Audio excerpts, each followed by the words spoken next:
Épisode numéro 74 du podcast de Passion MLB. Bonjour à tout le monde. Merci d'être là pour ceux qui nous écoutent en direct sur Facebook, sur Twitter et sur YouTube les mercredis soirs à 20h.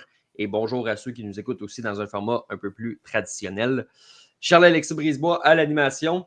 À mes côtés, Sébastien Berroir cette semaine. Sébastien, comment vas-tu? Ça va bien, mais j'aime mieux te le dire tout de suite, là, je ne suis pas sûr de finir l'épisode. Parce que, tu sais, je vais faire comme les joueurs des Yankees, puis à un moment donné, je vais m'en aller. Là.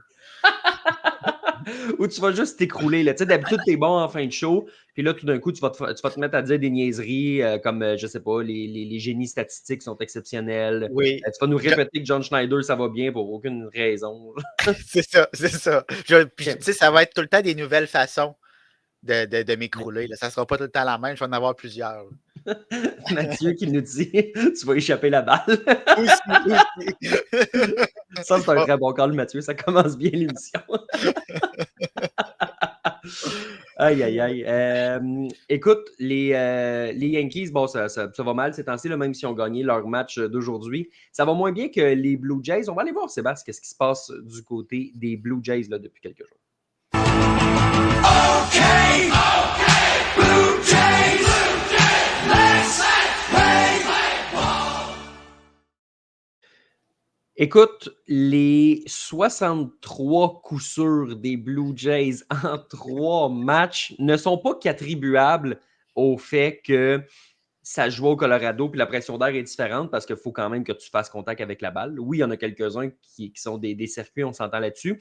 Ce n'est pas qu'attribuable non plus au fait que les Rockies sont juste pas bons. Il y a un peu aussi du fait que ça va quand même bien à Toronto. Là. Pour marquer 45 points en 3 matchs, 3 balayages, là, je ne pense pas que j'avais besoin de le dire, pour frapper 63 coups sûrs. C'est le plus de coups sûrs sur une série de 3 matchs depuis les Giants, attention, de New York en 1933. Je ne sais pas toi, là, moi, je n'étais pas là en 1933, fait que je ne peux pas me rappeler la dernière fois qu'il y a eu au moins 63 coups sûrs sur une série de 3 matchs. Écoute, les Blue Jays, ce n'est pas les premiers à aller jouer une série de 3 matchs au Colorado contre cette mauvaise équipe-là. Il faut le faire, là, 63 coups sûrs. Il faut le faire. Tout a fonctionné, tout a cliqué. Tout le monde allait dans la même direction. Puis ce qui est intéressant, c'est que ça fait suite à quand même une courte mauvaise séquence, on peut l'appeler comme ça. Ça allait un petit peu moins bien, un petit creux de vague à Toronto. Puis là, on se relève. Oui, c'est sûr que c'est les Rockies. Oui, c'est sûr que c'est beaucoup plus favorable d'affronter les Rockies que d'aller chez les Dodgers comme on va le faire. Mais quand même, il faut les gagner, ces matchs-là. Mm-hmm. Puis non seulement ils ont gagné, ils ont détruit les Rockies du Colorado. C'était même pas drôle. Tout le monde a contribué à son moment. Dalton Varsho, Bo Bichette, Vladimir Guerrero, tout le monde y a passé. Donc ça donne de la confiance justement pour la prochaine série, pour les suivantes ensuite, parce que là, tu sais que t'es hot. On ne reverra pas ça dans les prochaines séries, mais au moins tu pars avec cette confiance-là, puis tu la transposes dans les prochains matchs. C'est important de le faire parce que pour la première fois depuis le mois de mai, si je ne me trompe pas, les Blue Jays qui avaient perdu 2 séries consécutives, évidemment, ce n'était pas la fin du monde, ça demeurait une bonne équipe. C'est pas facile de gagner des séries dans le baseball majeur sur une base régulière, mais cette victoire-là, c'est aussi, évidemment, c'est contre une équipe historiquement mauvaise, mais ça reste un statement, ça reste de dire on est capable d'aller tout écraser, on est capable de profiter de notre attaque, puis de ne pas juste avoir une grosse manche, mais d'être constant tout au long du match. Évidemment, c'est sûr que quand tu marques 20 points, là, c'est pas juste une manche de 19 points, puis le reste a été fait. C'est vraiment, c'est dangereux du début à la fin, cet alignement-là. Tu fais bien aussi de mentionner le retour de Dalton Varsho, qui a déjà une dizaine de coups de circuit cette année, malgré plusieurs semaines, plusieurs mois, là, dans les faits, si on additionne ses absences, de matchs ratés depuis le début de la saison. Je m'attendais à ça de Dalton Varsho, mais s'il avait joué tous les matchs, pas s'il avait joué juste une partie de ces matchs-là. Je regarde là, le WRC+, qui est un peu une façon de comparer la façon dont on crée des points chez les Blue Jays. Il y a 12 gars au-dessus de la moyenne de la Ligue en ce moment. Tu as un Nick Lemon qui est à 102, donc 2% meilleur que la Ligue. Puis là, tu as Nathan Lucas à 117, tu as Kirk à 117, tu as Barger à 124. Ça monte comme ça. Des plus petits échantillons comme Joey Loperfido, par exemple, qui est à 177. Mais tu as quand même 12 gars qui sont au-dessus de cette ligne-là. 12 gars, quand tu en as 13 dans un alignement, ben, ça veut dire que tout le monde est meilleur que la moyenne de la ligue. C'est une Mhm. grosse attaque en ce moment, les Blue Jays. Oui, exactement. Puis, durant notre mauvaise séquence, c'était pas l'attaque qui était à blâmer, c'était la défensive, puis c'était au monticule que ça se passait. L'attaque avait continué à contribuer, puis là, on le fait d'une façon extraordinaire. Puis, tu l'as mentionné, c'est tout le monde. Tout le monde réussit à créer des points à sa façon. C'est pas pareil. Chacun a son style, chacun a sa façon de le faire, mais on le fait. Puis on le fait dans des moments qui sont importants. Là, c'est sûr que c'était plus facile, mais quand même, on le fait. Puis tu parlais de statement tantôt. Dans un épisode précédent, on en a parlé. Des balayages faits par une équipe faible, on en a vu plusieurs cette année. Donc, tu sais, c'était pas tout cuit dans le bec, c'était pas rentré qu'on allait compléter le balayage. Exact. Mais non seulement on le fait, mais on le fait de façon convaincante. Puis, comme je disais tantôt, c'est juste bien pour la suite des choses. Il n'y a absolument rien de négatif là-dedans. Moi, le seul bémol, là, présentement, tout le monde, il est beau, tout le monde, il est gentil. Mais encore aujourd'hui, David Schneider au premier rang du rôle offensif, Ernie Clement au deuxième. Là, ça fonctionne contre les Rockies, mais je ne peux pas croire que le 3 octobre, si on est en séries éliminatoires, ce qui semble être le cas, que ça va être notre alignement. Là. Mais c'est un bon point, puis faisons du chemin là-dessus parce que on pensait que le problème était réglé, Sébastien. Dans les 2 premiers matchs de la série, on avait, écoute, je me souviens pas vite de même, mais est-ce que c'était Nathan Lucas qui était au premier rang, mais il y avait Bo Bichette au 2e rang, il y avait Vladimir Guerrero Jr. au 3e rang, et il y avait Addison Barger qui frappait 4. Mm-hmm. Là, après ça permet d'embarquer. Mais écoute, si Springer revient, tu peux le mettre 5 si tu veux. Là.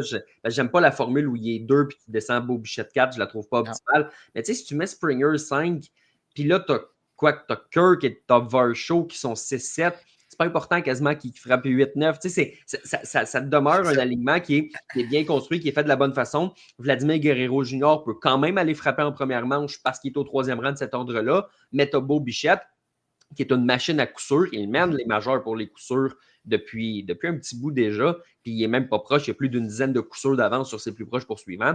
Tu l'as au rang numéro 2, beaucoup plus logique.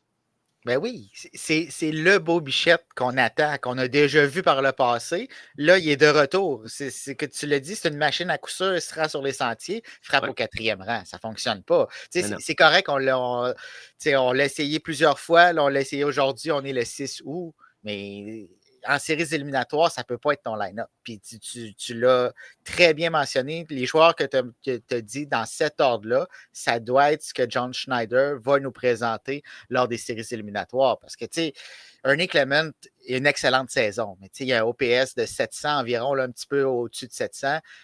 Il ne peut pas frapper dans les 2 premiers rangs du rôle offensif. Ça ne fonctionne pas. Je comprends qu'il y a une bonne moyenne au bâton, mais tu en as des gars. Tu as un Beau Bichette qui se rend toujours sur les sentiers. C'est lui qui doit être au 2e rang. Puis c'est pas comme si tu n'as pas de solution. En début d'année, on n'en trouvait pas trop de solutions, mais là, on en a. Tout le monde frappe. Puis tu as Addison Barger qui remplit très bien le rôle de 4e frappeur. Donc, tu as les éléments sous la main, place-les dans le bon ordre. Addison Barger fait en sorte que tout le monde peut tomber dans sa chaise. Aussi. Même si Springer s'est absenté, même si Kirk s'est absenté, on dirait qu'il y a eu une épidémie de commotion cérébrale là, dans les dernières semaines, même Tyler Heineman qui en a eu. Mais tu sais, si tu as Barger qui performe comme ça aide. Beau Bichette qui a une belle saison, ça aide. D'ailleurs, depuis le 3 mai, la date de son premier circuit, il y a 16 coups de circuit. Il mène les majeurs chez les joueurs d'Areco depuis cette période-là, à égalité, je crois, avec William Adames. Donc, c'est quand même pas rien, même si, évidemment, on n'attend pas juste des coups de circuit de sa part. Et surtout, je pense qu'il faut en parler aussi, Sébastien.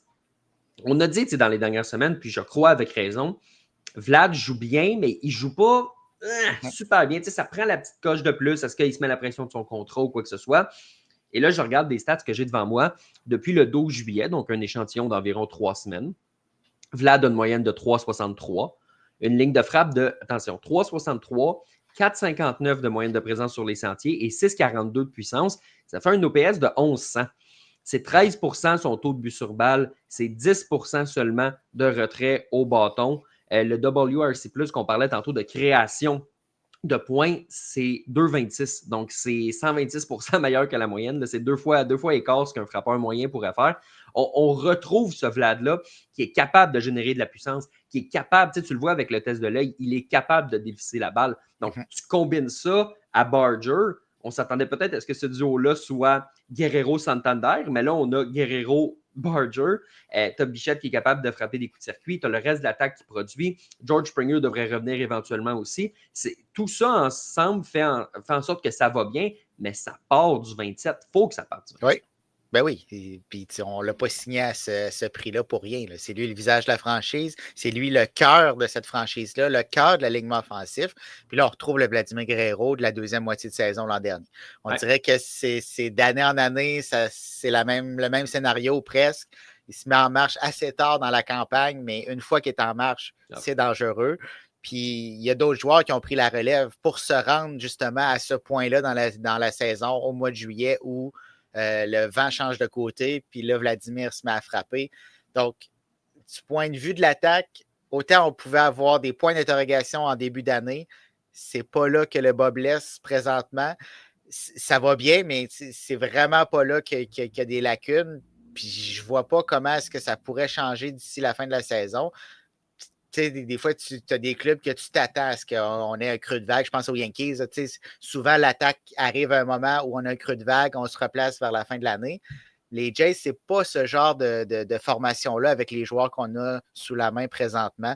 Donc, ça risque de se poursuivre. Si les lanceurs font le travail, ça pourrait nous amener plus loin qu'on pensait.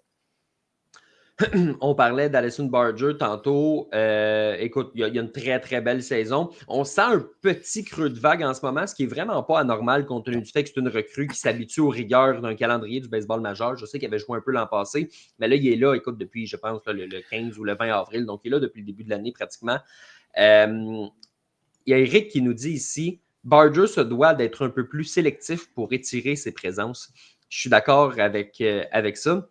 C'est un conseil qu'on pourrait appliquer règle générale aussi. Là, je trouve des fois qu'il y a des gars qui se lancent assez rapidement. Là. Essaye d'aller loin dans la relève puis creuser les releveurs des autres équipes. On l'a vu, ça avait fonctionné justement la série il y a quelques semaines contre les Yankees. Les Yankees qui arrivaient avec peu d'effectifs en relève. Les Blue Jays qui avaient réussi à se rendre loin dans cet enclos-là. Ça avait permis de gagner la série, d'aller chercher le prix d'égalité aussi. C'est des données qui sont importantes. Puis c'est des petits détails. Eric a raison. Si tu es plus sélectif, que tu vas chercher un peu plus de balles, ben peut-être que tu te rends un peu plus sur les sentiers avec des buts sur balles aussi. Mais tu augmentes logiquement et mathématiquement, Sébastien, tu augmentes tes chances de recevoir ton tir.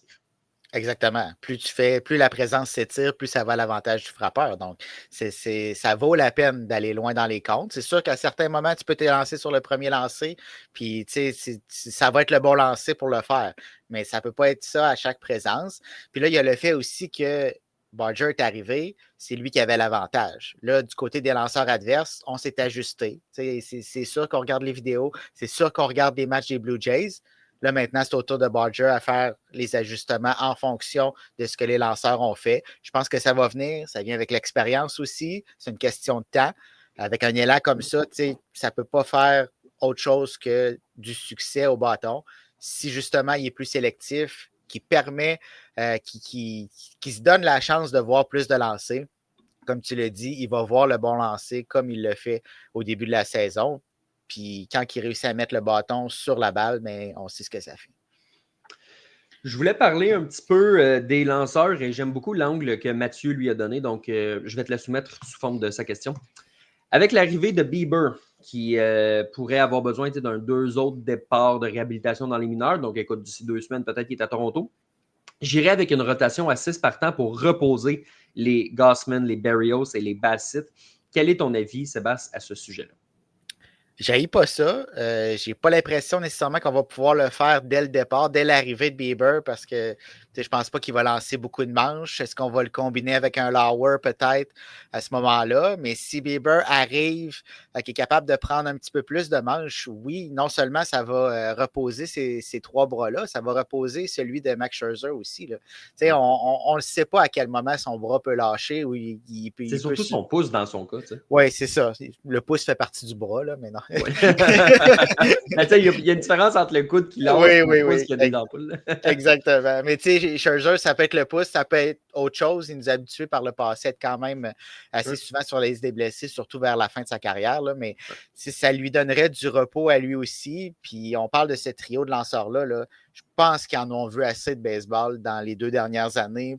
S'ils peuvent avoir une journée de congé de plus qui peut nous amener jusqu'en séries éliminatoires, parce qu'on le sait que au mois d'octobre, c'est 4 lanceurs partants.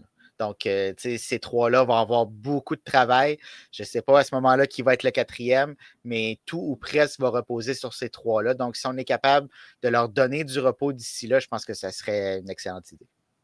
Puis, tu sais, pense aux dernières années.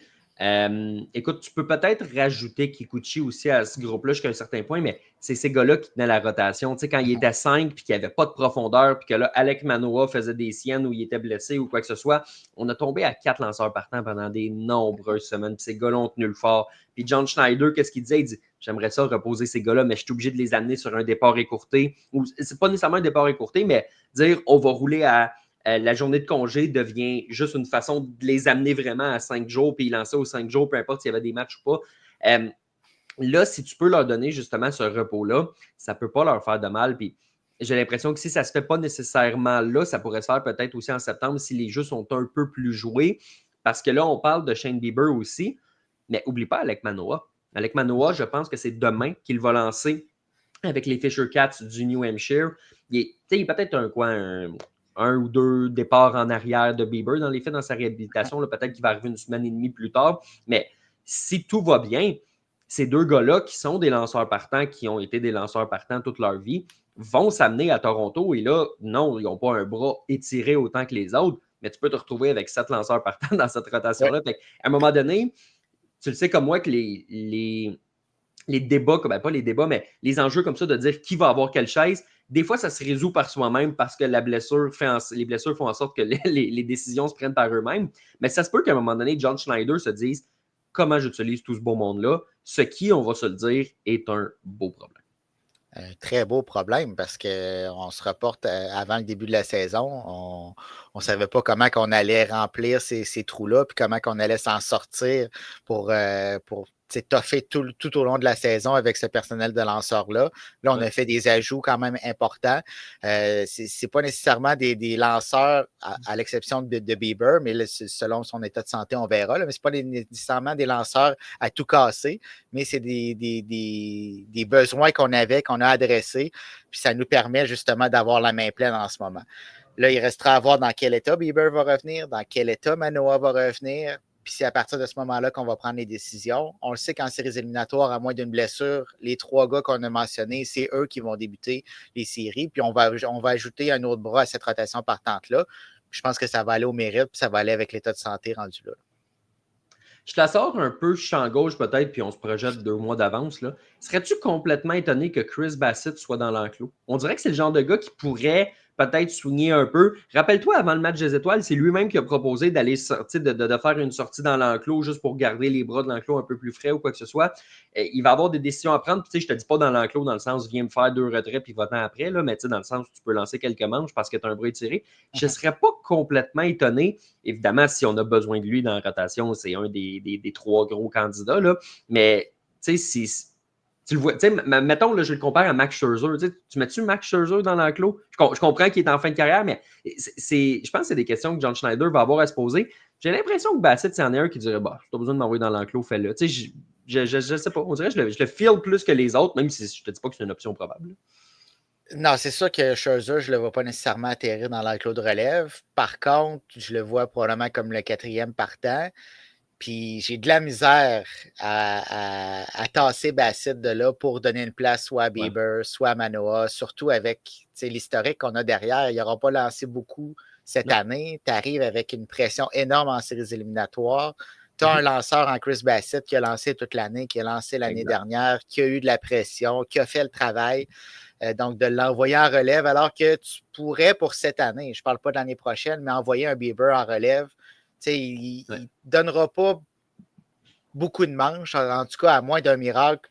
Je ne m'attends pas à ce qu'il donne énormément de manches. Donc, tu pourrais t'en servir de cette façon-là. Mais encore là, comme tu l'as dit, il reste 2 mois, il peut se passer tellement de choses.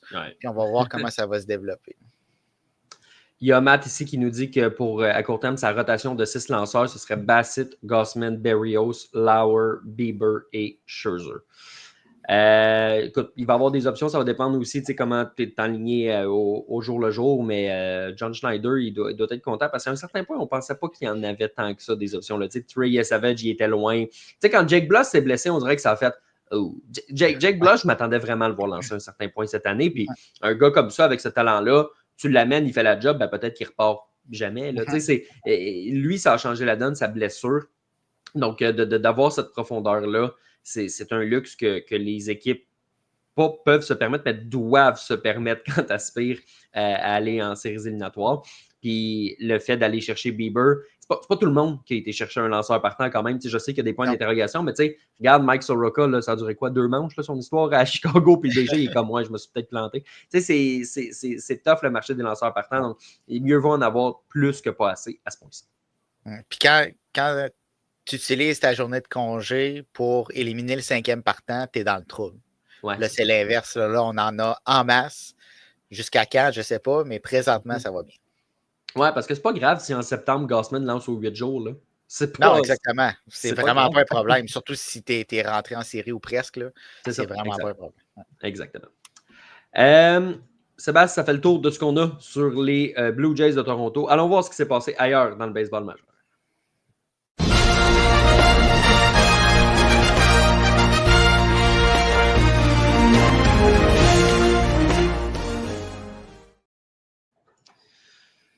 J'ai le goût de te dire les Yankees puis te laisser partir avec. Fait que je vais y aller comme ça. Les Yankees. Vas-y, Sébastien. Garde-toi. Défoule-toi. C'est un endroit safe space ici. Par où qu'on commence? Je sais pas, c'est pour ça que je te laissé y aller n'importe où. Je pense qu'on n'a pas le choix de commencer avec un balayage face aux Marlins de Miami. Une première dans l'histoire de la franchise. Ça a tellement mal commencé, tu sais. Tu vas chercher 72 releveurs à la date limite des transactions, puis tu les envoies tous, un après l'autre, dans le premier match. Tu sais, je comprends, là, c'est ton nouveau jouet, tu veux l'essayer, puis on est excité, mais es-tu obligé de les mettre un après l'autre alors qu'ils ont tous voyagé pour se rendre à Miami d'une place différente? Comment ça peut fonctionner? Comment tu peux te dire que cette journée-là, tous ces gars-là vont performer à la hauteur de leur talent alors qu'ils viennent d'arriver dans un nouvel environnement? Pourquoi, à ce moment-là, Luke Weaver, il était plus bon, il était plus beau, c'était plus la saveur du moment? Tim Hill, là, qui a tenu cet enclos de relève-là, la patte gauche, là, lui, il était plus bon, il était plus beau, ça ne fonctionnait plus, donc il fallait utiliser nos nouveaux jouets. Donc, ça nous ramène à l'éternel bon vieux Aaron Boone qui continue de se surpasser. Il l'a fait en série mondiale en envoyant Nestor Cortez contre Freddie Freeman. Il continue en envoyant ses nouveaux releveurs, ça n'a pas fonctionné. On perd 13-12. L'attaque des Yankees depuis le début du mois de juillet, c'est la 4e meilleure attaque du baseball majeur. Et pourtant, la fiche des Yankees est catastrophique. Donc là, il va falloir trouver un moyen de fixer ces problèmes-là. Puis il va falloir trouver un moyen d'enlever Devin Williams de là aussi. Là. Ça, c'est. Ben écoute, Devin Williams est en train de devenir un problème. Là. La bonne nouvelle, c'est que tu as 3 autres closers, là, ce que la grande majorité de la Ligue n'a pas comme luxe. Mais écoute, moi j'aime beaucoup la stat qui dit qu'il y a 26 points mérités cette année au compteur. Et de 2022 à 2024, je sais qu'il a manqué quelques matchs. Là, entre autres. C'est-tu ces années-là là, qu'il avait frappé dans un mur et qu'il s'était pété le poignet? Oui, ça devait être la première année, je pense. Ouais, j'ai dans la tête 2022. Ouais. C'est sûr qu'il n'avait pas joué des saisons complètes, mais écoute, il y avait quand même des moyennes de 1 point quelque chose à chaque année. On n'a pas joué de saison complète encore non plus. Hein? C'est ça, exactement. On est aux 2 tiers de la saison. On est début du mois d'août. Là. Puis il y a déjà 26 points mérités à son compteur, donc une moyenne de 5 et des poussières. Écoute, il a été cherché. Les Yankees ont été le chercher, ce gars-là, pour régler un problème au fond de l'enclos. Et finalement, son héritage, ça va être quoi? C'est d'avoir permis les barbes à New York. Tu sais, avoir changé cette politique-là pour ce gars-là. Tu sais, si tu changes la barbe pour Aaron Judge, c'est correct. Tu as gagné ton point. Ça vaut la peine. Il n'y a aucun problème. Mais pour Devin Williams, aïe, aïe, aïe. Puis, tu sais, hier, après le match, là, tu sais, des fois, là, le gars, il sait, il est en train de travailler sur quelque chose, il sait que ça s'en vient. Le gars était livide. T'sais, il ne comprend pas ce qui se passe, il ne sait pas pourquoi il se fait frapper. Mais moi, je vais te le dire, ce qui se passe, son changement de vitesse en plein cœur du marbre, là, ça ne marche pas. Il faut que son changement de vitesse s'éloigne du marbre. Là, il laisse ça en plein cœur. Jock Peterson avait un OPS de 474. Il a expédié son tir loin, mais loin, loin, loin. Et loin. pour égaler le match. Je pense que c'était le match de mardi, si je ne me trompe pas. Ouais. Ça ne fonctionne pas. Donc, là, c'est sûr et certain qu'il ne sera plus mis dans des situations critiques. On a d'autres bras. Aujourd'hui, ça a été David Bednar qui a fait un sauvetage de 5 retraits, une quarantaine de lancers. C'est pas idéal, mais il a fait le travail. Puis je pense que les Camilo Doval vont faire le travail. Luke Weaver va continuer à le faire. Donc, tu as des options. Puis là, il faut que tu enlèves la pression sur Devin Williams. Puis si on se reporte en début de saison, quand ça allait mal pour Williams, on avait placé Luke Weaver pour terminer les matchs. Williams lançait en 8e, puis ça allait beaucoup mieux. Donc, je ne le placerai pas en 8e manche, mais de lui enlever de la pression, peut-être que ça va lui permettre de retrouver ses standards d'avant, mais plus ça va, plus je me dis que peut-être le gars n'est pas capable de gérer la pression de New York, un peu comme on l'avait vu avec Sonny Gray par le passé. Joey Gallo, il y en a beaucoup. C'est tough jouer à New York. Oui, c'est tough, c'est ça. C'est pas fait pour tout le monde. Mathieu qui dit avec les nouvelles barbes, ils se font peut-être moins reconnaître dans la rue. C'est pratique quand tu joues de façon honteuse comme ça. Ça, c'est un bon commentaire. Hey, bon call, Mathieu, avec échappé la balle au début. Celui-là, il est en feu aujourd'hui. Grosse soirée. Et Olivier qui nous dit sachant que Williams ne sera pas de retour avec les Yankees l'an prochain, espérons maintenant que l'interdiction de la barbe sera de retour. Ce qu'il faut savoir, c'est que Williams est vu comme le visage de ce changement de règlement-là. Mais c'est surtout la goutte qui a fait déborder le vase. Là. C'est pas juste pour lui que ça a été fait, c'est que c'est l'accumulation des années, puis on a fait OK, là, il est temps d'arriver à cette conclusion-là. Fait que non, il ne reviendra pas en arrière du côté des Yankees. Là. Ça ne passera pas à ce point-ci non plus. Là. Ce serait de rajouter une interdiction qui ne fonctionnerait pas. Mais je pense que Williams sera toujours vu comme le visage de ce changement-là. Mais moi, je le vois plus comme la goutte qui a fait déborder le vase. Mais le point intéressant dans ce commentaire-là, c'est qu'il ne sera pas de retour en 2026. Moi, c'est ça que je retiens. C'est ça. Question pour toi, Sébastien. Mettons là, que tu as une journée de congé demain, que tous tes releveurs sont frais, que tu arrives à un match le surlendemain, que tous tes releveurs sont disponibles, tu es en situation de sauvetage. Toi, ton choix, tu es Aaron Boone. Qui envoies-tu en 9e manche? C'est quoi ton plan en 9e manche pour aller chercher un sauvetage là, si tu as 1 point ou 2 d'avance, mettons? Tu sais que ton scénario, il fit parfaitement. Hein, parce que les Yankees ont une journée de congé demain, puis affrontent les Astros de Houston. C'est quasiment comme si je savais de quoi je parlais. C'est ça. Tu as l'air à savoir de quoi tu parles. Pour moi, j'y vais avec Bednar. Je pense que c'est lui qui a le plus de upside. Puis Bednar pour la 9e, mais il faut redonner des responsabilités à Luke Weaver. L'autre soir, il a lancé en 5e manche. Je comprends que c'est un moment important, mais Luke Weaver ne doit pas lancer en 5e manche. Pour moi, c'est lui qui met la table en 8e. Camilo Doval en 7e, je pense que ça peut faire le travail. On a d'autres options. Tim Hill, comme j'ai dit tantôt. On a la main pleine dans l'enclos de relève, mais il faut les utiliser de la bonne façon. Puis Devin Williams, jusqu'à preuve du contraire, on ne doit pas le revoir dans une situation critique. Tu as des options pour ne pas le revoir parce que, tu sais, des fois, tu dis j'ai besoin d'un deuxième homme parce que le premier n'est pas disponible, normal.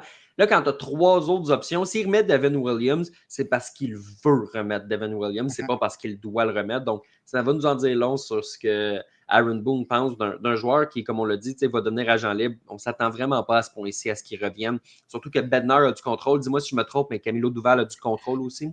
C'est exactement la raison pour laquelle ils sont allés chercher ces 2 gars-là. C'est parce que Weaver et Williams pourraient partir à la fin de la saison.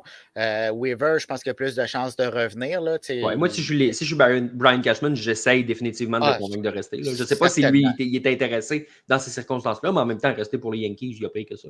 Oui, je pense que on n'a jamais rien entendu de mauvais de son côté ni du côté de l'organisation. C'est avec les Yankees comme qu'il a eu sa vraie chance de se faire valoir parce que l'année avant qu'il se retrouve avec les Yankees, il y avait une moyenne de points mérités au-dessus de 6. Fait que c'était pas tout à fait extraordinaire. On lui a fait confiance, il a fait le travail.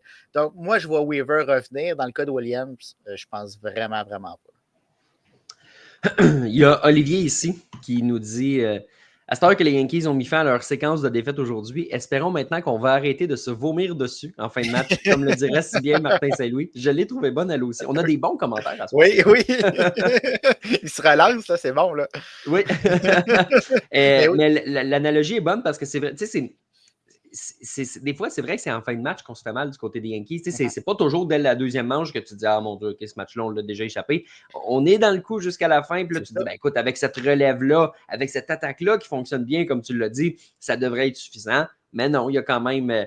les vibes ne sont pas bonnes à New York. C'est pas une analyse statistique, mais c'est ça pareil. Exactement. Puis c'est rendu au deuxième étage. C'est dans la tête. Plus ça va, moins ça va bien, plus les jeux que tu fais, tout le temps, tu te retiens. On dirait qu'il y a tout le temps quelque chose qui te retient parce que tu sais que la veille, ça a mal été. Puis comme on l'a dit, c'est très, très rare que les Yankees ne sont pas dans le match. Ils sont là jusqu'à la toute fin. Mais on trouve tout le temps une nouvelle façon de perdre un match. L'attaque fonctionne à plein régime. Mais dans le match d'hier, c'était une soirée où Nathan Eovaldi était en feu. Il n'était pas frappable. Donc, l'attaque avait la difficulté. Tous les lanceurs ont fait le travail ce même soir-là pour amener le match à la toute fin. Et là, Devin Williams, on n'avait pas l'avance, mais ça reste un sabotage pareil. On n'est pas capable de maintenir l'égalité. Donc, oui, ça laisse un goût de vomi dans la bouche. Ici, on a un intéressant, Devin Williams, c'était la version releveur de Sonny Gray. On en a glissé un mot tantôt. Je pense que oui. Oui, c'est c'est une bonne comparaison à ce niveau-là. J'avais un commentaire ici. Ah, voilà. Benoît qui dit « Je suis sur le bouton panique avec mes Yankees. Aaron Boone out. » Évidemment, pas dans les habitudes de la maison de faire des grands changements en cours de saison. L'an passé, on a changé l'entraîneur des frappeurs, puis tout le monde disait « Ben voyons, qu'est-ce que Brian Cashman a mis dans ses cornflakes pour faire un changement comme ça? » Changement de gérant, je ne le vois pas. Jusqu'à preuve du contraire, on est encore en position de faire les séries en ce moment. La loyauté est importante chez les Yankees. Brian Cashman, ça fait une éternité et demie qu'il est là. Rappelle-toi, il y a une couple d'années, là, mon Dieu, il n'y a pas de contrat, puis il est encore DG de cette équipe-là. Il aurait pu parler à n'importe qui, puis dire non, on continue de gérer nos dossiers importants, puis il a signé son contrat, puis c'était correct. Puis, la loyauté est importante avec les Yankees, et mon Dieu, qu'on n'est pas proche de changer de gérant. Peut-être à la fin de l'année, là, mais encore là, je dis ça, à la fin de l'année, on dirait qu'à chaque fois qu'on arrive en série, Sébastien, on se dit mon Dieu, telle équipe, il y en a 5-6 là. Si eux autres, ils passent pas la série de division ou la série de championnat ou whatever, ben leur gérant va sauter. Il y en a combien de gérants qui sautent au mois d'octobre? Il y en a un, peut-être, des fois deux. Ça arrive pas des changements comme tant que ça. Fait que, je pense pas que c'est tant tributaire aux résultats parce que les équipes sont beaucoup axées sur le processus de plus en plus. Puis ben, les Yankees ont l'air d'aimer leur processus. Fait que Boone out. Je vois pas le chemin. Peut-être que ça va arriver, puis peut-être que ça va être cette année, mais pourquoi ce serait plus cette année qu'une autre année? Je ne sais pas. Fait que moi, jusqu'à preuve du contraire, Benoît, je vais te dire, ben, je pense pas, mais pas avec beaucoup d'assurance. Ben, ça n'arrivera pas cette année. Si Boone avait été à la dernière année de son contrat, peut-être, mais on a prolongé son contrat à la suite de la Série mondiale. Je pense qu'il s'est acheté beaucoup de temps de cette façon-là. Puis, on ne voulait pas dépasser la taxe de luxe. On ne voulait pas aller chercher un joueur de troisième but en début de saison. On voulait se départir du contrat de Marcus Stroman. Fait que c'est pas vrai que les Yankees vont payer Aaron Boone à rien faire. J'allais dire, on est proche de nos sous. C'est pas tant vrai parce qu'on dépense quand même à New York. Là. Mais, on ne peut pas lancer de l'argent dans le vide, mettons. Exactement. On ne lancera pas l'argent par les fenêtres. Puis ça se fera pas. Les Yankees sont encore dans le portrait des séries, oui, par un match et demi, mais on est encore là. Je pense pas qu'on va on ferait un changement. Même si Boone en était à sa dernière année de contrat, je pense pas qu'on le ferait là. Peut-être début du mois de septembre, juste pour essayer quelque chose, la dernière chance dans le dernier mois. Mais là, avec un an de plus à son contrat, je vois vraiment pas ça arriver. Qu'est-ce que tu penses du manque d'imputabilité à New York? Pense à l'erreur de Josh Chisholm Jr. qui non seulement fait une erreur niaiseuse sur les sentiers, mais après, en conférence de presse, il va dire « Ouais, si c'était à refaire, je ferais la même affaire. » Hey, pour vrai, non. Je comprends dans le sens que j'aurais la même mentalité. Je comprends ce qu'il veut dire. Mais tu ne peux pas refaire systématiquement la même affaire. Tu t'es fait épingler sur un double jeu qui n'aurait pas dû l'être. Si jamais on l'avait laissé passer, mettons, le joueur de deuxième but échappe la balle parce qu'il dit, moi, j'aime mieux Goldschmidt au premier que Jazz. Jazz se fait épingler aux deux. Il n'y a personne qui aurait dit, Jazz a mal joué. Il pouvait, tu sais, tu peux pas sortir de ce jeu-là avec 2 retraits. Et là, qu'est-ce qu'on fait? On donne de la merde à l'entraîneur au premier, puis on dit à Jazz, vas-y, mon grand, t'es capable, va jouer. Fait que Jazz, c'est quoi le message? Ben, tout ce que j'ai fait, c'est correct parce que je continue de jouer. Fait qu'il va dire devant les médias, moi, si c'était à recommencer, je ferais la même affaire. Quelle épée! C'est incroyable. Puis, tu sais, même ton point là, de se faire épingler au deuxième, tu sais, quand même que le joueur de deuxième but laisse tomber la balle. Là. Dans aucun monde, Goldschmidt n'arrive pas avant au premier but. Là. Fait que s'ils veulent choisir Chesum, ils choisiront. Ça change rien. Pour ça, je te dis, personne ne l'aurait blâmé, puis on aurait dit le joueur de deuxième but a pris une bonne décision parce qu'il a remplacé Jazz par Paul Goldschmidt au premier. On aurait dit c'est parfait, il n'y a pas de trouble, tu as enlevé de la vitesse sur les sentiers. Personne n'aurait critiqué Jazz s'il s'était fait épingler aux deux. Personne. Exactement. Puis après ça, tu peux pratiquement pas blâmer Jazz de dire qu'il va faire la même chose parce que à chaque fois qu'arrive quelque chose à New York, Aaron Boone dit la même chose. On aurait fait les choses pareilles. On ne changera pas la recette. C'est directement devant nous. On est sur le point d'y arriver. C'est tout le temps la même affaire. Mais cette complaisance-là, c'est ça qui tue les Yankees. À un moment donné, il faut que tu changes les choses. Il faut que tu fasses des actions. Puis moi, je voudrais être dans le vestiaire pour voir le capitaine Aaron Judge. Je comprends la tâche d'Aaron Boone, le gérant, qui veut, il communique bien avec ses joueurs, veut quand même les avoir de son côté. Mais il y a quelqu'un qui doit se lever dans ce vestiaire-là, puis les joueurs doivent commencer à faire le travail. C'est quand même mieux dans la dernière semaine. On dirait qu'il y a un petit changement quand même. Anthony Volpe joue beaucoup mieux. On est un petit peu plus concentré. Je ne sais pas si ça vient du capitaine, mais ça doit se faire à tous les soirs. Tu ne peux pas prendre une soirée de congé. On est dans le dernier droit de la saison. Tu es sur le bord d'être exclu du portrait des séries éliminatoires. Qui aurait dit ça au mois de mai? Les Yankees ne feront pas les séries éliminatoires. Ça n'a aucun sens avec la formation qui est là sur papier. Là. Puis tu fais bien de faire des liens avec Aaron Judge parce qu'il y a en règle des problèmes Aaron Judge dans une saison. Puis, tu sais, l'ascendant qu'il y a sur les autres, là, de le revoir recommencer à frapper, de voir qu'il est visiblement proche de retourner sur le terrain, ça devrait se faire au mieux en fin de semaine prochaine, ce qui est une surprise. Là. Moi, je ne m'attendais pas à ce que ce soit si court que ça. Premièrement, ça va ouvrir le poste de frappeur de choix à Giancarlo Stanton, qui n'est pas un problème cette année, sauf que quand tu es juste un frappeur de choix, ben, tu es à la merci de situations comme ça parce que évidemment qu'on va privilégier Aaron Boone à Giancarlo Stanton, c'est normal. Mais le retour de Judge, on dirait que non seulement offensivement, tout le monde va tomber dans sa chaise, mais on dirait qu'il enlève 10 000 tonnes de pression à tout le monde. Là, parce que les spotlights sont sur lui, puis tu fais moins d'erreurs parce que tu veux jouer à la hauteur pour ce gars-là. Il y a un aura. Y a-tu un plus gros aura qu'Aaron Judge dans le baseball chez les joueurs? Je dirais que j'ai de la misère. Si oui, j'ai de la misère à le voir présentement. Là, peut-être qu'un Freddie Freeman, ça se ressemble, ou je ne sais pas, un Shohei Ohtani, peu importe, mais Judge, il dégage quelque chose. Ben, Shohei Ohtani, il dégage beaucoup, beaucoup, mais c'est différent. Ouais. Il le fait d'une autre façon. Le retour d'Aaron Judge, c'est pour ça que j'ai nommé Freeman, parce que j'ai l'impression que celui qui, si on compare, mettons, la même, pas qualité, mais le même style d'aura, c'est plus Freeman qui l'a, à LA peut-être. Oui, mais Freeman est plus loin de Judge, selon moi, à ce niveau-là. Donc, non, c'est vraiment particulier. Puis, le message de Judge va passer beaucoup mieux s'il est sur le terrain que s'il est dans l'abri. C'est juste, c'est naturel. Le gars joue sur le terrain, tu le vois se défoncer. Quand il passe son message, ben, c'est plus facile. On l'a vu avec Garrett Cole. Garrett Cole, son message de leader passe tellement mieux quand il est dans la rotation partante que quand il est absent pour une saison. Puis on s'en ressent dans la rotation cette année. Donc, je pense que ça va avoir un impact. Oui, son coup de bâton, il est important, mais sa présence en défensive aussi, ça change les choses. Oui, ça aide. Tu sais, de le revoir dans le champ droit comme ça, il n'était pas vilain en série mondiale, tu me diras, là, mais il n'était pas complètement vilain au champ centre non plus, mais Judge dans la droite, c'est un atout. Fait que c'est sûr que ça aide aussi. C'est pas tout le monde qui défie ce bras-là. Hein. Il est respecté, le bras d'Aaron Judge. Oh, oui, des fois, il y a des longs simples. Le gars, il contourne le premier puis il fait ça me tente moins que ça me tentait. Là. Non, c'est ça. Quand c'était Soto l'an passé, c'est différent, mais là, avec Judge, Soto, tu peux aller au 3. Un petit mot sur Jake Bird qui a déjà été envoyé dans le 3. Mais tu sais, j'ai de la misère à le blâmer. Comme je disais tantôt, la première journée, il se fait envoyer là, puis arrange-toi avec tes troubles. Après ça, il se fait envoyer en 10e manche parce que Williams n'avait pas fait le travail. Si Williams fait le travail, Jake Bird, il ne s'en va pas lancer en 10e manche. Là. Le match est terminé, puis on remporte la rencontre. Donc, il n'a pas été placé dans des circonstances idéales. Puis, étant donné qu'on a tellement de releveurs, bien, pour le moment, c'est lui qui est cop.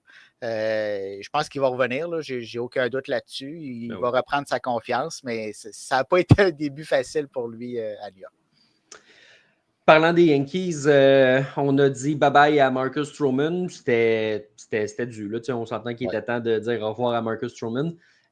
Prédiction, les Braves d'Atlanta vont le ramasser. Alex Antopoulos le connaît bien. Ils ont besoin de gars pour lancer des manches qui ne valent pas rien dire, mais qui ne vont pas brûler le reste du personnel de lanceur. Moi, je le vois finir la saison genre à Atlanta. Puis, si je suis lui, moi, j'y vais à Atlanta parce que je me dis, écoute, je vais y aller. Je ne ferai pas plus d'argent parce que de toute façon, mon salaire est garanti puis c'est juste de quelle poche ça va venir, ça ne change rien.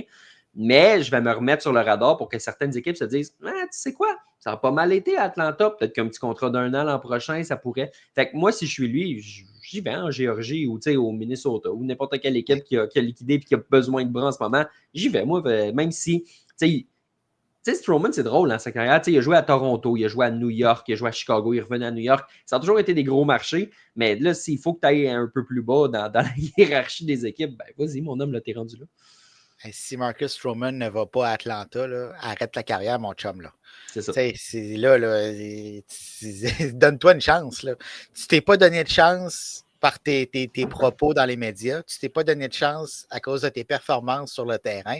Là, si c'est pas ta dernière chance, ça va être une de tes dernières. Là. Fait que saisis-la, puis donne tout ce que tu as, puis joue à balle. C'est tout ce qu'on te demande. Joue à balle, lance la balle. Ouais, mais juste jouer à la balle, ça n'a jamais été dans ses forces. Ouais, c'est ça. Faut qu'il en parle aussi. Oui, c'est ça. Hey, d'ailleurs, ces petites stories cryptiques là, sur les réseaux sociaux, là, de quoi tu parles? Ça va être correct, hein? T'es qui, là? Moi, comme tout le monde se disait « Oh non, les Yankees ont fait une catastrophe », ben non, tout le monde était comme « Ben, évidemment. » C'est ça, c'est ça. On est capable de s'en passer, Marcus. Oui, c'est ça, c'est ça. C'est ça. Un petit mot sur les Red Sox qui vont bien ces temps-ci. Balayage contre les Astros de Houston en fin de semaine. On continue de gagner. On accumule les victoires. Là, je ne sais pas c'est quoi le score en ce moment. Je ne l'ai pas ouvert, mais c'était 7 victoires de suite pour les Red Sox de Boston. Là, tu vois, c'est 3-2 pour les Royals présentement, mais en 5e, donc ça ne veut rien dire. On a réussi à prolonger le contrat de Roman Anthony pour au moins 8 ans parce qu'il y a des options avec tout ça. Un minimum de 130 millions de dollars. Évidemment, on achète beaucoup d'années de pré-arbitrage, d'arbitrage. Donc, des années d'autonomie, on en achète, écoute, si tout va bien, 3 ou 4, dépendant de comment son contrat va aller. Mais ça demeure une belle victoire pour les Red Sox. On a prolongé Christian Campbell dans un contrat qui, écoute, moi je pense que Christian Campbell va revenir en force dans le baseball puis que ce contrat-là va avoir l'air du contrat de Ronald Acuna. Là, c'est une recrue. Là. Il va avoir le temps de se préparer. Là, on va chercher un deuxième membre du Big Three à long terme comme ça, Roman Anthony, qui était le meilleur espoir du baseball majeur, qui performe bien, qui change la donne, qui est un excellent frappeur à Boston, qui est important dans cette course aux séries-là. On s'assure que, écoute, il n'y aura pas de chicane d'arbitrage avec Roman Anthony. C'est ça qui est intéressant parce qu'un contrat de 8 ans pour un jeune comme ça, comme je te dis, tu n'achètes pas tant d'années d'autonomie que ça, mais c'est la sécurité d'esprit de dire, OK, ce gars-là, il est là pour 8 ans, puis on verra dans 8 ans qu'est-ce qu'on fait avec ça quand il sera rendu à une trentaine d'années. Mais pendant sa vingtaine, c'est ici qu'il va jouer ses saisons, c'est ici qu'il va performer, puis c'est ici que ça va se passer, puis merci, bonsoir, le dossier est réglé. C'est pas la première fois que les Red Sox prolongent le contrat d'un jeune. Il y a beaucoup de membres de ce noyau-là qui ont un contrat à long terme, et en voilà un exemple de plus. Et que j'aime ça. J'aime tellement ça, là, cette façon de gérer-là. Là. Pour moi, c'est comme ça qu'on doit gérer un club de balle. Oui. Les chances que tu te trompes sur ce genre de contrat-là là, sont minimes. C'est ça, exactement. Ça va peut-être arriver une fois sur je ne sais pas combien que ça ne tournera pas à ton avantage, mais tu vas sortir de ce contrat-là du côté des gagnants. Tu vas sortir du contrat de Christian Campbell du côté des gagnants aussi. Ouais. On est en train de monter quelque chose de très bien à Boston. Je n'ai pas aimé leur date limite des transactions. Par contre, là, on se reprend très bien. On fait les choses de la bonne façon. Puis on continue à gagner. Tu sais, depuis que Rafael Devers est parti, je pense qu'ils sont 25 victoires, 15 défaites. Les Giants, à l'inverse, sont 15-25.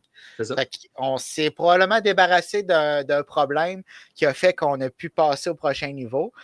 Je ne pense pas que les Red Sox vont remporter les grands honneurs cette année. Par contre, la base qui est là, si on fait de bons ajouts cet hiver, on risque d'être très, très dangereux l'an prochain.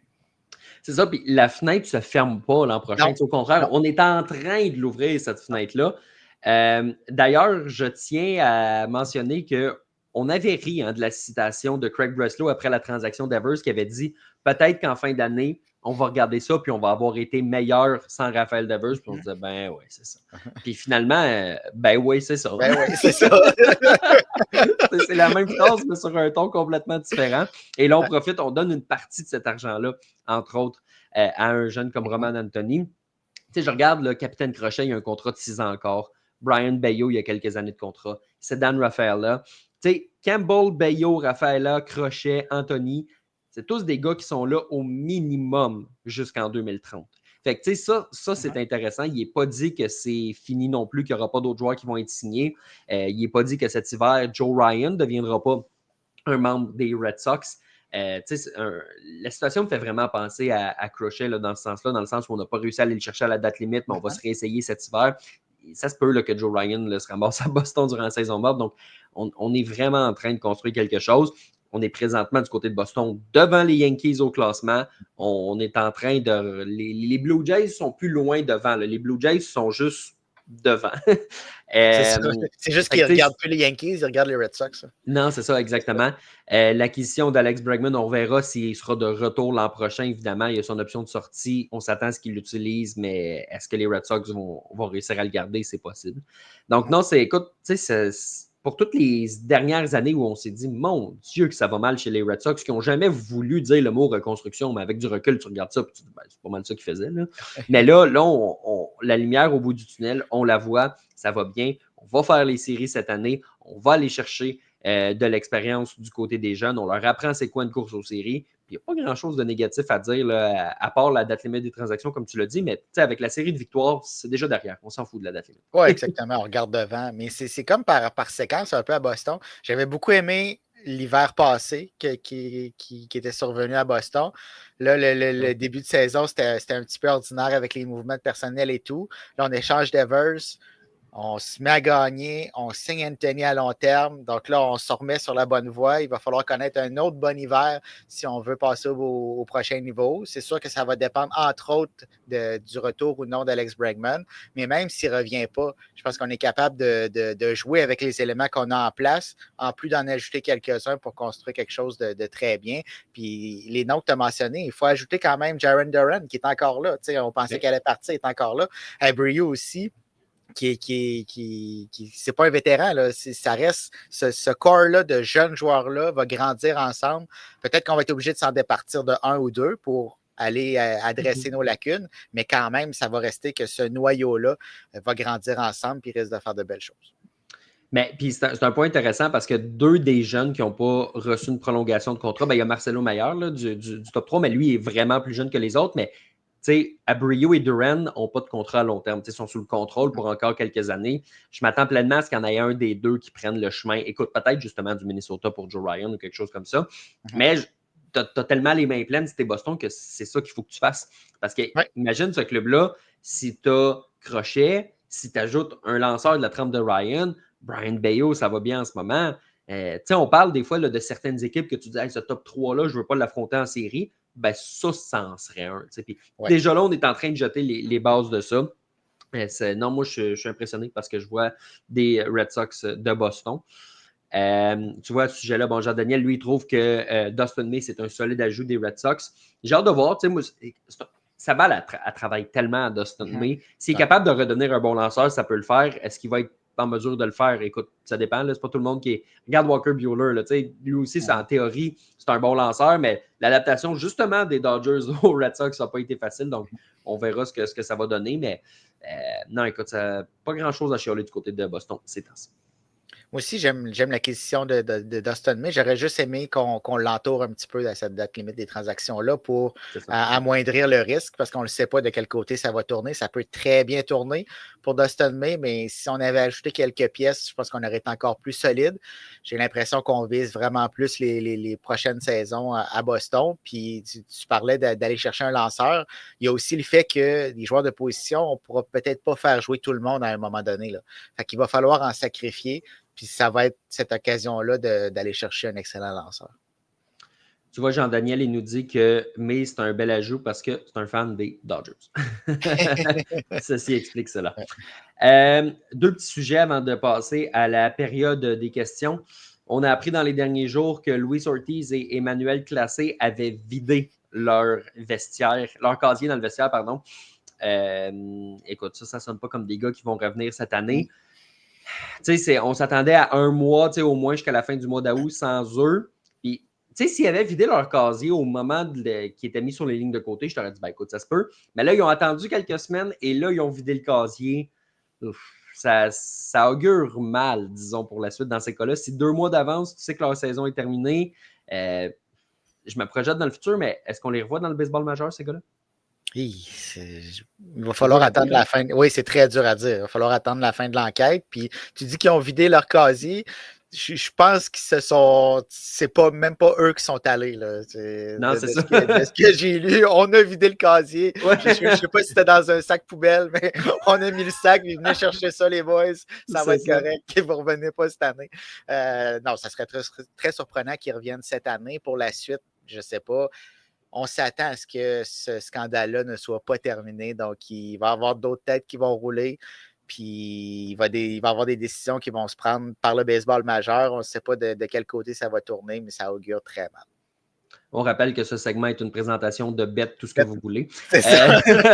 La grande ironie, évidemment, peut-être qu'un jour, on va regarder ça avec du recul et dire, hey, mon Dieu, d'un côté, on suspend les gars, puis de l'autre, l'alignement est une présentation de. C'est le même débat un peu qui avait lieu, rappelle-toi, est-ce que c'était Shane Pinto avec les sénateurs d'Ottawa, qui avait le logo sur le casque, mais qui avait été suspendu pour une demi-saison.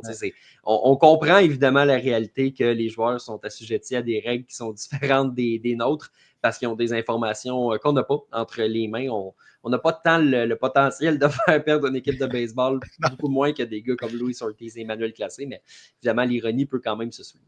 Mais c'est parce que ça atteint l'intégrité du sport. Je ne sais pas si tu as vu la vidéo de plusieurs premiers lancers d'Emmanuel Classé qui se retrouvaient dans le backstop en arrière, par terre, tout partout.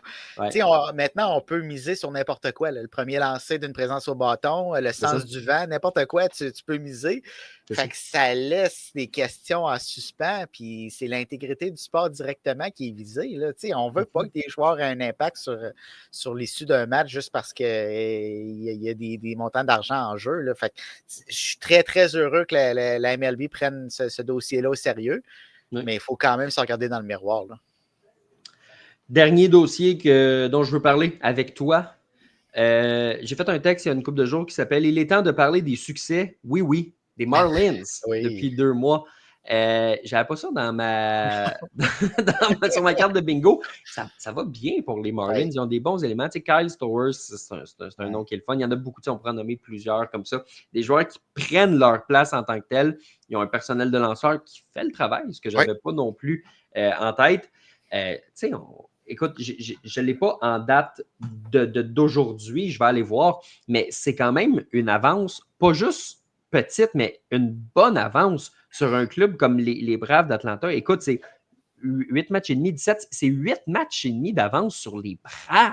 Les Braves, là, que plusieurs voyaient gagner la Série mondiale. Là, je comprends que ça en dit peut-être plus sur les Braves que ça en dit sur les Marlins. Mais les Marlins, qui au moment où on se parle, ont une fiche de 56-57, on s'approche dangereusement du 500 qu'on a atteint il y a quelques jours. Écoute, ça va bien à Miami. Là. Oui, puis en fin de semaine, on parlait même de séries éliminatoires. Là. Ça n'arrivera pas, là. Mais on se disait, si on continue sur cette séquence-là, on va se rapprocher tranquillement. Je ne pense pas que ça va se rendre jusqu'au mois de septembre, mais quand même, c'est aussi l'effet d'entraînement. Tu vois, les gars, ils apprennent à gagner, ils ont du plaisir à gagner, puis dès qu'ils sont dans le match, ils savent qu'ils ont une chance. Avec les lanceurs, comme tu l'as mentionné, qui font le travail, avec les jeunes joueurs qui pointent le bout de leur nez, le jeune Marcy qui est arrivé en fin de semaine, celui-là, aucune pression, frappe des tripes, court sur les sentiers. Ouais. Lui, il arrive, puis il a du plaisir à jouer au baseball. Il arrive avec une gang de gars qui ont du plaisir en ce moment. Donc, ça a un effet d'entraînement. Ça ne les amènera pas en séries éliminatoires, mais par contre, cette expérience-là qu'ils sont en train de prendre, il faut la transposer dans les prochaines années. Ce qui est malheureux à Miami, c'est qu'on va détruire ce groupe de joueurs-là dans les prochaines années. C'est ça à chaque saison. C'est ce qui est vraiment malheureux. Sébastien, on a quelques questions qui sont en attente. Allons voir ce qui se passe dans la période de questions.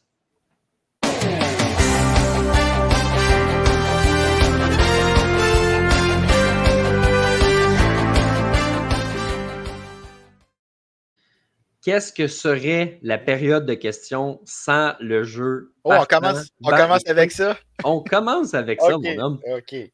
Cette fois, Matt nous a soumis le thème One Hit Wonder. Josh Johnson, Matt Harvey et Barry Zito, qui sont les options présentement sur la table. Comment tu démêles ces trois options-là? On rappelle un joueur que tu mets comme partant, un joueur que tu gardes sur ton banc en cas d'urgence, et tu dois dire au revoir à l'un d'entre eux. Celui qui est le moins One Hit Wonder, selon moi, ce serait Barry Zito. C'est lui que je vais mettre sur la butte. Suivi de Matt Harvey sur mon banc et Josh Johnson. Je ne m'attendais pas nécessairement à ce genre de nom-là ce soir. Il faudrait que j'y réfléchisse peut-être un petit peu plus, mais à brûle pour point, ce serait Zito sur la butte et Harvey sur le banc. Tu vois, j'ai le même genre de réflexion en me disant, il me semble que c'est Zito, le lanceur, qui a alors, jouons les probabilités un peu. Là, celui qui a le plus de chance, qui a le moins de chances de m'en sortir une mauvaise, je pense que c'est Zito. Ouais. C'est un peu pour ça que je veux le mettre partant. Matt Harvey, peut-être en raison du upside qui est comme tellement élevé aussi que je pourrais le garder sur mon banc comparé à Josh Johnson, là, sans rien lui enlever. Mais ouais, moi aussi, je pense que j'ai sensiblement le même scénario là, que toi de ce côté-là. Matt Harvey, on attend encore son plein potentiel. Ouais. On l'attend. Ouais. Ben, check le bain au match des anciens là, contre Noah Syndergaard, là, ça va rouler en moyen. Oui. À Dalma, il doit être bon, lui. Sûrement. Ils font des matchs de célébrités et d'anciens joueurs. Là. Ouais, je le vois là. Mettons, OK, nouvelle question pour une game de balle molle qui te choisit. Je vais aller écouter des vidéos. Oui, c'est ça. Oui. Matt qui nous demande ici, c'est moi où les Aces ont eu le dessus sur la transaction de Miller et JP Sears. Tu reçois un excellent prospect et un lot de lanceurs qui pourraient être des trouvailles. Comment tu analyses avec un peu de recul cette méga transaction qui fait passer évidemment Mason Miller du côté des Padres pour 4 ans et demi de contrôle en retour de Leo DeVries et de plusieurs jeunes lanceurs? Si on avait fait cette transaction-là et qu'on n'avait pas beaucoup d'années de contrôle de Mason Miller, je serais très perplexe. Par contre, premièrement, il n'y a rien qui nous empêche de repasser Mason Miller dans une transaction dans quelques années. Donc, on va aller chercher des prospects, pas à la hauteur de Leo DeVries, mais quand même, on va regarnir notre banque de prospects.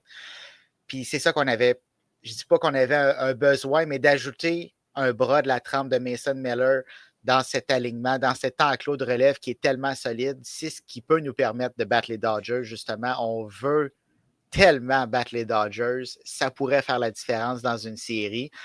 Puis oui, on donne un des meilleurs espoirs du baseball majeur en Leo DeVries, mais on ne sait pas ce qui va arriver. On s'attend à ce que ce soit une vedette dans le baseball majeur. Mais le dernier espoir aussi haut qui a été échangé, c'est Yoan Moncada. Et à l'heure actuelle, qui parle de Yoan Moncada?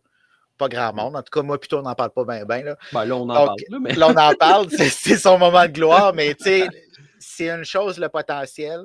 Je pense que Leo DeVries va être meilleur que Yoan Moncada. Mais par contre, on n'a aucune idée de ce que l'avenir nous réserve. Il est encore loin du baseball majeur. C'est un très jeune espoir. Les Padres qui arrivent à en débloquer beaucoup. Tu sais, bon pari des deux côtés dans les faits. Là. Moi, j'ai toujours pensé que tu ne pouvais pas maximiser la valeur marchande ou la valeur sur le terrain de Mason Miller en le gardant en relève d'une équipe qui n'a pas de match à sauvegarder. moi, je me disais, si t'es les Aces, tu as deux options. Tu l'échanges ou tu l'envoies dans ta rotation. Parce que là, un partant, c'est un discours qui est différent. On a décidé de l'échanger. Je pense que c'est correct. Puis si Leo DeVries devient une des premières vedettes des Aces de Vegas dans quelques années, ben peut-être que tout le monde pourra y avoir trouvé son compte.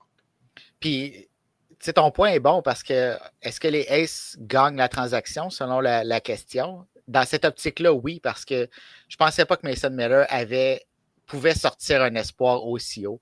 Ouais. Justement parce que il ne connaît pas une excellente saison. Ce n'est pas catastrophique, mais ce n'est pas sa saison dernière. Non. Puis justement, il n'y a pas tant d'occasions de sauvetage que ça. Il n'y a pas de situation tant critique que ça. Mais on a très bien joué nos cartes du côté des Aces. Est-ce qu'on gagne la transaction? Je ne le sais pas, mais je pense qu'on est allé chercher le maximum pour Miller. Philippe Labrie qui nous demande ici, vous pensez quoi? Il y a une femme qui va arbitrer dimanche à Atlanta. C'est Jen Powell, ça a été annoncé aujourd'hui, qui va devenir la première femme de l'histoire du baseball majeur à être d'office en tant qu'arbitre pendant un match de saison régulière. Ça va être un match Atlanta-Miami. Belle nouvelle quand même pour le baseball. C'est un plafond de verre qui est défoncé, encore une fois. Oui, exactement. Puis elle ne peut pas faire pire que ceux qui sont là.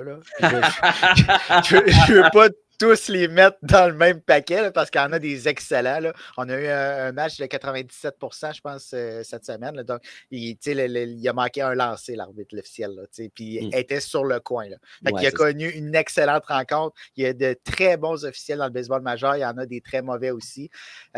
Donc, j'ai aucun doute qu'elle va faire le travail. Puis on la voit monter les échelons depuis plusieurs années. On voit que elle a l'étoffe pour se rendre jusque-là. Puis comme tu l'as dit, c'est un plafond de verre. Ça ouvre une porte. Il y a une porte qui est ouverte pour toutes celles qui voudraient faire ce métier-là. Oui. C'est super. On a vu Kim Hang dans les dernières années qui a été DG. On voit des entraîneuses de plus en plus. Peut-être qu'un jour, il y aura une gérante. Là, on voit arbitre. C'est intéressant. Puis tant mieux, il y a de la place pour tout le monde là, dans le baseball.